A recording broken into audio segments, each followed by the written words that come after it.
Zoos let us get up close and personal with wild animals, but sometimes that's not a good thing. In this video, we're diving into 5 shocking moments when visitors got a little too close for comfort, proving that these fierce creatures aren't here for meet and greets.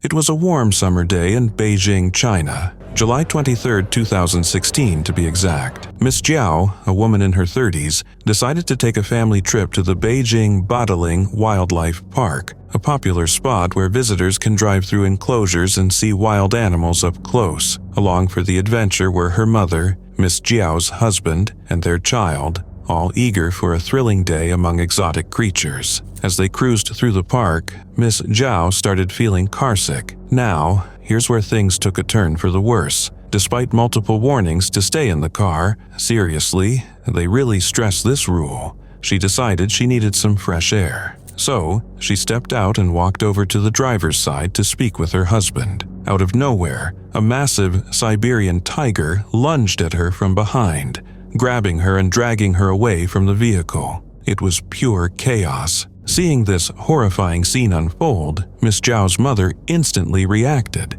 Without hesitation, she leaped out of the car and sprinted toward the tiger, desperately trying to save her daughter. But before she could reach her, another tiger appeared, and this time, the outcome was fatal. The attack was over in moments. Despite her husband's frantic attempts to intervene and the swift response of park rangers, Miss Jiao's mother was tragically killed. Miss Jiao herself survived but suffered severe injuries, leaving her with deep wounds and permanent disabilities. The shocking incident, captured partially on security cameras, quickly made headlines, sparking outrage and heated debates worldwide. In the aftermath, Miss Jiao and her family sued the Beijing Badaling Wildlife Park for 1.55 million yuan, about $218,000, seeking compensation for funeral costs, medical expenses, and their suffering. Miss Jiao admitted that stepping out of the car was a terrible mistake, but she argued that the park should have done more to prevent such tragedies.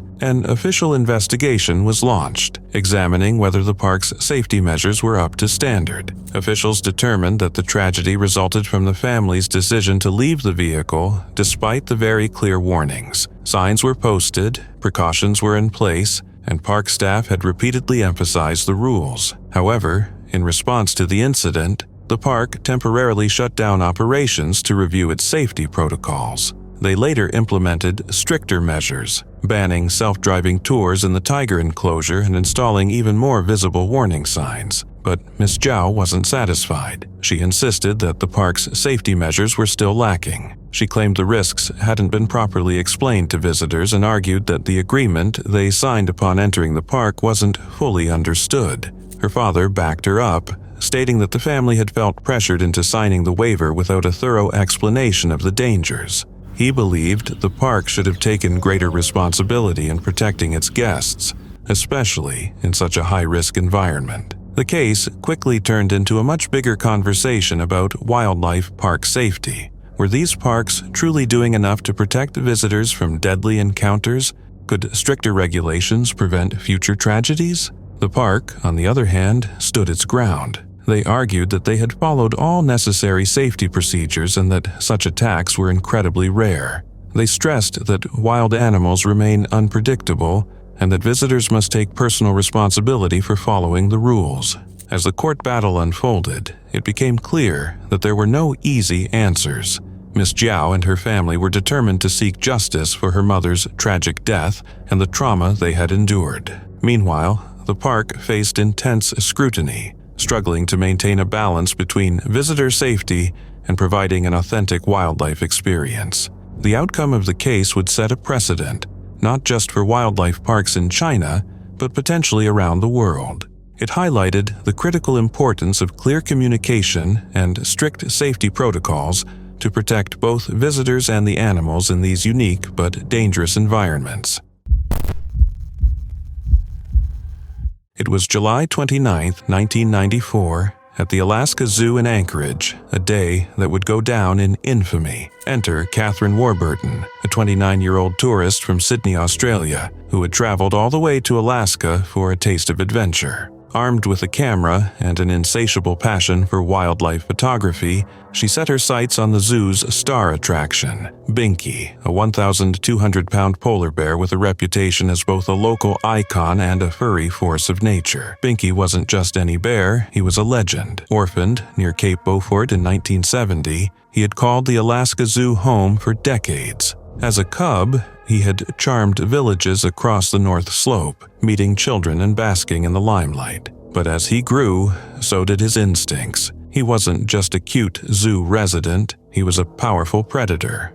The proof? He once bit off a zoo worker's finger. Yet, despite his track record, visitors remained captivated by him. Catherine was no exception. Determined to get the ultimate close-up shot, Catherine made a decision that, in hindsight, was less brilliant photographer and more bad life choice. Ignoring every zoo safety guideline ever written, she climbed over not one, but two protective barriers. With her camera in hand and her confidence sky-high, she positioned herself just feet away from Binky's enclosure. Binky, the apex predator that he was, didn't need an invitation. In a flash, he lunged through the bars, clamping his massive jaws onto Catherine's thigh. Chaos erupted. She screamed. The crowd gasped. Binky, unfazed, held on like a bear possessed.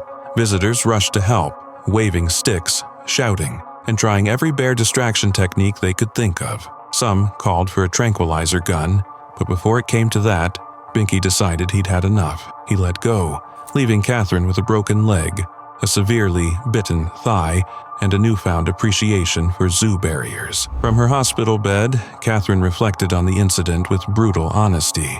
That was the dumbest thing I've ever done. Meanwhile, Binky, the undisputed king of the enclosure, basked in his newfound glory. The next day, a now iconic photo captured him proudly, holding Catherine's shoe in his mouth, as if it were a championship trophy. The image went viral before viral was even a thing. Binky's fame skyrocketed. He was no longer just a zoo bear, he was a sensation. T-shirts, mugs, and souvenirs featuring his victorious shoe moment flooded the gift shop. Slogans like, "Send another tourist," "This one got away," became instant classics. People debated the incident. Was Catherine to blame for ignoring the rules? Was Binky just being Binky? Either way, the world couldn't get enough of him. But Binky wasn't done making headlines. Just 6 weeks later, on September 11th, he found himself in another encounter. This time with a group of intoxicated teenagers who thought it'd be a fantastic idea to get up close and personal with a polar bear. One particularly unlucky 19-year-old got too close and was promptly mauled, suffering serious leg injuries.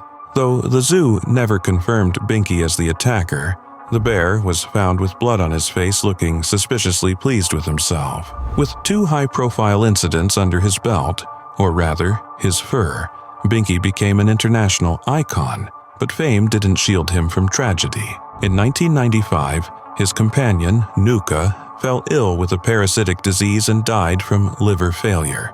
Soon after, Binky began showing similar symptoms. On July 20th, 1995, he suffered convulsions and passed away, marking the end of an era at the Alaska Zoo. The summer of 2024 was supposed to be a bucket list adventure for Lisa Manders and her husband, Craig. The New Jersey couple had packed their bags, full of excitement, for an African safari in Zambia. But what started as a dream vacation quickly spiraled into a nightmare that Craig would never wake up from. On June 5th, Lisa, a mother of 3 and a respected financial professional, joined her husband and a group of tourists on a guided bushwalk. Led by experienced guides, they set off toward a riverbank, where a hulking hippopotamus lurked just beneath the surface. Hippos may look like chubby, oversized bathtub toys, but in reality, they're one of the deadliest creatures in the wild. Territorial, aggressive, and capable of launching into a full-speed charge faster than you can say, "bad idea." Despite the danger, the group was encouraged to observe from close range, reassured that everything was under control. Spoiler alert, it wasn't. 1 second, all was calm. The next, chaos erupted. The hippo lifted its head, paused for a split second, almost like it was sizing up its next move, and then exploded from the water with the force of a freight train. Lisa turned to flee, but there was no outrunning a rampaging hippo. In a heartbeat, the massive beast lunged, its gigantic jaws clamping down on her with a force that shattered bones instantly. She was lifted clean off the ground, flung around like a rag doll. Her screams echoed through the air. Craig could do nothing but watch in horror as his wife was mauled to death before his eyes. His dream safari had turned into a waking nightmare. In the aftermath, Craig was left with unimaginable grief and a burning question. How could this have happened? He has since filed a lawsuit against African Portfolio, the Connecticut-based tour company that organized the trip, accusing them of gross negligence. According to Craig, they were never warned about just how dangerous hippos could be on foot, nor were proper safety precautions taken. Had we known the risks, we never would have gone near that hippo, Craig stated through his attorneys. The idea that we were left so vulnerable that Lisa had no protection between her and such a deadly animal is mind-blowing. African Portfolio, however, has denied responsibility. Their attorney, Rod Gould, brushed off the lawsuit, claiming the company simply arranges trips and can't be held accountable for what happens during them. My client is a tour operator. We arrange vacations. If a traveler's airline loses their luggage, that's not our fault, he argued.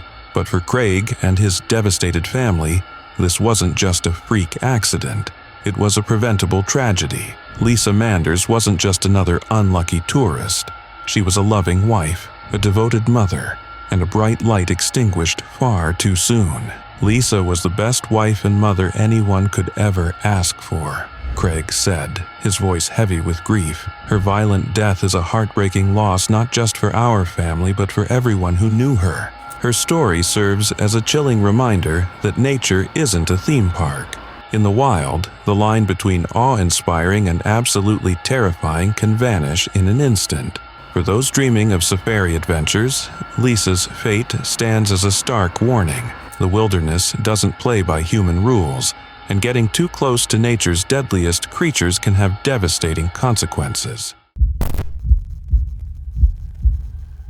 It was a peaceful evening in May 2018, the kind where the air hums with the sounds of the wild, and the stars twinkle over Uganda's Queen Elizabeth National Park. At Ma Safari Lodge, everything seemed perfectly normal, until it wasn't. What unfolded next was the stuff of nightmares, a real-life horror story that sent chills down the spines of an entire community. A 2-year-old boy, full of boundless energy and innocent curiosity, toddled just a little too far from safety. He had been following his nanny, his tiny steps unnoticed in the dim evening light, and then, bam, the jungle, always watching, always waiting, decided to show its brutal side. A leopard, silent and patient, had been lurking in the shadows. It saw an opportunity, and in a heartbeat it pounced. Before the nanny could even process what was happening, the beast had clamped its powerful jaws around the little boy and vanished into the darkness. One moment, the child was there, laughing, playing. The next, he was gone. A scream shattered the night. The nanny spun around, her heart pounding in terror, just in time to see the monstrous feline dragging the helpless toddler into the thick brush. Without a second thought, she ran after them, fueled by desperation, fear, and sheer adrenaline. But the jungle doesn't play fair. The leopard had disappeared, melting into the wild like a ghost, leaving nothing behind but echoes of panic. What followed was a frantic search. Rangers, villagers, and the child's devastated family scoured the dense undergrowth, calling his name, praying for a miracle. But the jungle remained silent. Hours passed, stretching into what felt like an eternity, and then came the cruelest discovery of all. At dawn, beneath a tree, the grim reality was laid bare. The child's remains, his tiny skull and a few scattered bones, were all that was left. The leopard had not only taken him, but had fed on him. The tragedy hit like a hammer to the heart. This wasn't just an accident, it was raw, merciless, and gut-wrenching. The boy's mother, a game ranger at the park, had been on duty when her son was stolen away by the very wildlife she had sworn to protect. His father, Francis Manena Nabugier, was shattered beyond words. His voice, hollow with grief, echoed the pain of every parent's worst nightmare. "You gave us the coffin," he said. "My son is gone. Nothing will bring him back." But grief alone wasn't enough. He needed answers. He needed to understand how such a horrific event could happen in a place where people were supposed to feel safe. The Uganda Wildlife Authority, scrambling for damage control, faced a chilling truth. The leopard had now tasted human blood. And when a predator gets a taste for something once, it might come back for more. Spokesman Bashir Hangi didn't sugarcoat it. "We are working towards tracking it down," he admitted. "It is not good to keep it there." Translation: this leopard had just been upgraded to public enemy number 1. The attack sent shockwaves across Uganda. Sure, the occasional leopard sighting was expected, but a full-blown, child-snatching, bloodthirsty attack, that was something out of a horror movie. This was not just another tragic wildlife encounter. It was a living nightmare. A child, stolen by a predator, from the very place that was meant to be his home. It was almost too much to comprehend. As the search for the leopard continued, one thing became terrifyingly clear. In the wild, there are no second chances. A single misstep, a fleeting moment of distraction, and nature takes what it wants. No warnings, no mercy, no turning back. On May 28, 2016, what should have been an ordinary day at the Cincinnati Zoo turned into a worldwide debate that still echoes today. A 4-year-old boy, Isaiah Dickerson, managed to slip past the barriers of the gorilla enclosure, leading to a chain of events that no one could have predicted. Unfortunately, this led to the death of Harambe, a 17-year-old 400-pound western lowland silverback gorilla, sparking outrage, arguments, and even internet memes. Isaiah's parents, Dayon Dickerson and Michelle Gregg, were with a group of children at the zoo. As they were about to leave the gorilla exhibit, Isaiah had a sudden burst of curiosity, declaring his dream of swimming with the gorillas. While his mother was busy keeping an eye on the other kids, Isaiah saw his golden opportunity and made his move. In a matter of seconds, he managed to climb over the barrier and plummet 10 feet into the enclosure's moat. A loud splash was followed by someone screaming, "Oh my God, there's a kid in there!" Panic quickly spread as visitors gasped at the shocking sight. Isaiah, now sitting in front of a massive gorilla, and not just any gorilla, Harambe. Video footage later revealed the tense moments that followed. Harambe dragged Isaiah through the water by his leg, while the crowd screamed in terror. Yet, at times, the interaction seemed almost gentle. Some onlookers believed Harambe was protecting the child, even standing guard over him and at one point appearing to hold hands with Isaiah. However, Cincinnati Zoo director Thane Maynard later explained that the gorilla was growing agitated by the chaotic environment. Though Harambe wasn't attacking Isaiah, his sheer strength and size made the situation extremely unpredictable. The zoo's dangerous animal response team was faced with an agonizing choice: how to save Isaiah without further escalating the situation. They ultimately decided to fatally shoot Harambe, determining that a tranquilizer would take too long to act and could make Harambe react unpredictably. The decision sent shockwaves across the world. The public erupted in anger, with many questioning whether the killing was truly necessary. Animal rights activists and outraged citizens quickly mobilized, launching the online petition Justice for Harambe, which gathered over 350,000 signatures. Criticism wasn't just directed at the zoo. Isaiah's parents faced an onslaught of blame, particularly Michelle Gregg, who was accused of negligence. Social media was ablaze with furious posts, with some demanding an investigation into the family. Things got even messier when Isaiah's father, Dayon Dickerson, was dragged into the controversy. News outlets dug into his past, revealing a history of burglary and drug-related charges.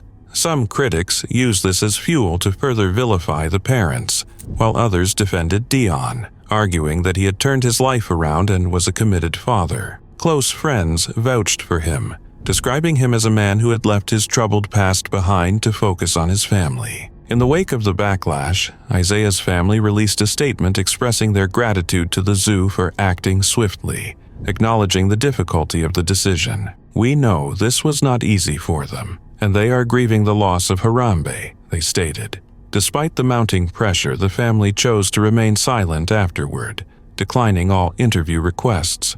Meanwhile, the Cincinnati Zoo stood firmly by its decision. Director Maynard emphasized that protecting Isaiah was their top priority, and that tranquilizing Harambe would have put the child at greater risk. However, this tragic event also cast a spotlight on the zoo's security measures. Critics questioned whether the gorilla enclosure was truly safe if a 4-year-old could breach it so easily. This led to increased scrutiny, especially after reports emerged of previous safety lapses at the zoo, including an incident where 2 polar bears had briefly escaped their enclosure. Harambe's death also became a rallying cry for animal rights organizations.